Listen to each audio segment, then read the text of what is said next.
Herzlich willkommen zu einer weiteren Folge hier aus Dr.chens Keller. Schalldruck, Amplitude, Schalldruckpegel. Was ist das? Und noch viel wichtiger, wofür braucht man das? Das erfahrt ihr in diesem Video.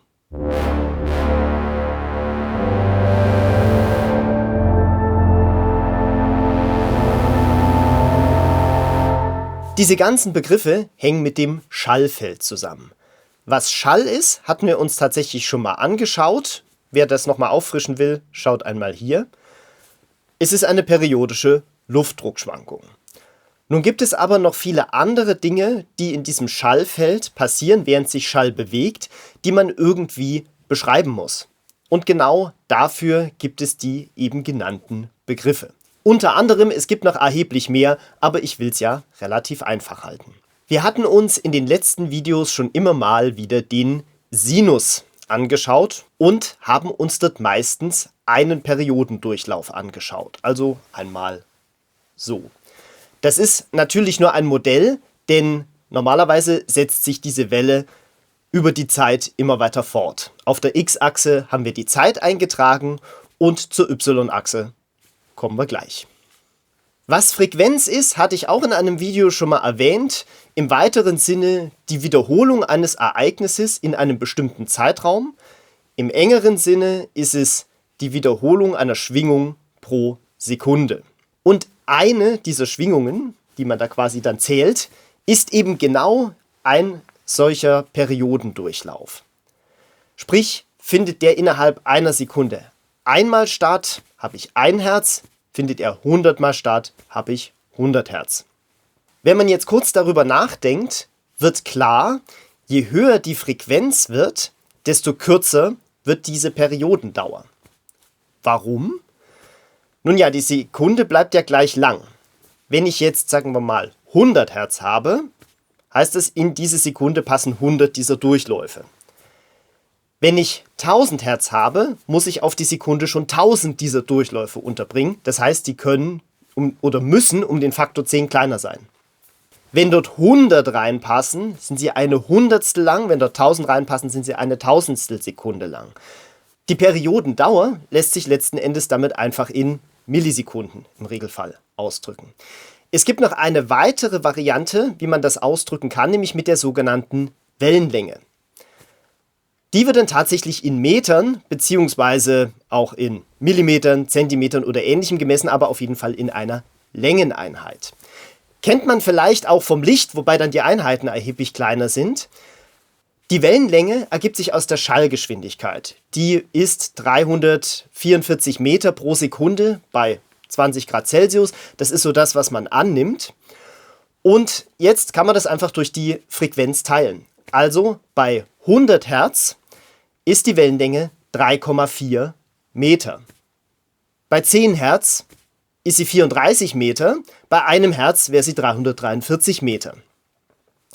Und diese Wellenlänge kann man sich tatsächlich wirklich vorstellen als ein entsprechend langes Konstrukt, das sich durch den Raum bewegt. Und bei 100 Hertz 3,4 Meter, das ist schon relativ viel, wenn man das ins Verhältnis der meisten Raumgrößen setzt. Wir haben uns jetzt, wenn wir unseren Graphen betrachten, die ganze Zeit die X-Achse angeschaut, nämlich die Zeit. Wir haben aber ja auch noch die Y-Achse. Was sagt die jetzt aus? Was passiert also, wenn ich diese, ich nenne es mal Berge und Täler, die ich dort habe, tiefer bzw. höher mache? Was passiert dann? Die Frequenz ändert sich nicht, denn da müsste ich auf der X-Achse was verschieben. Wenn wir uns nochmal in Erinnerung rufen, dass Schall eine Luftdruckschwankung ist, drückt letzten Endes die Frequenz aus, wie schnell sich der Luftdruck ändert. Und anhand der Y-Achse sehen wir, wie stark er sich ändert. Und da kommen wir jetzt zu 2 weiteren entscheidenden Begriffen. Diese Luftdruckschwankung an sich messe ich in Pascal. Das ist der sogenannte Schalldruck. Ist ein Druck, also messe ich den in Pascal. Erheblich gebräuchlicher ist der Schalldruckpegel. Der hängt mit dem Schalldruck zwar zusammen, ist aber nicht das gleiche. Was unterscheidet die jetzt? Zum einen, wann immer ihr irgendwo Pegel lest, ob das nun der Schalldruckpegel ist oder der schallschnelle Pegel, Pegel heißt immer, es ist eine logarithmierte Einheit. Und da kommt auch das mit diesen Dezibel her. Per se sagt dB erstmal überhaupt nichts. dB braucht immer eine Bezugseinheit. dB SPL, dBV, dBU, was auch immer. Aber dB an sich, auch wenn das gerne mal so gebraucht wird, sagt erstmal gar nichts. Ist wie wenn ich sage Kilo. Ja, Kilo was? Kilonewton, Kilotonne, Kilometer.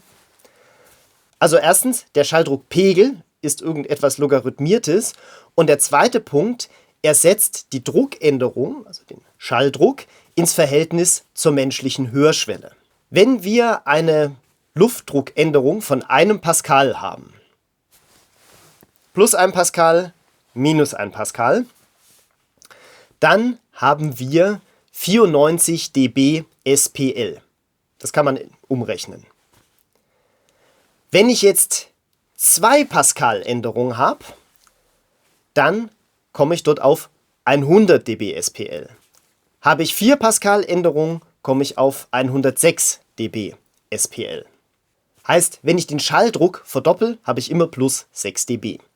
Ich hoffe, dieses Video hat euch gefallen, ihr konntet was Neues lernen. Auch das dürft ihr mich gerne unten in den Kommentaren wissen lassen. Ansonsten freue ich mich immer, wenn das Video geliked und geteilt wird und ich freue mich natürlich auch immer über neue Abonnenten. Wenn ihr den Kanal abonniert, nicht vergessen die Glocke zu läuten, damit ihr das nächste Video nächste Woche nicht verpasst. Bleibt mir nur, wie immer zu wünschen, gehabt euch wohl.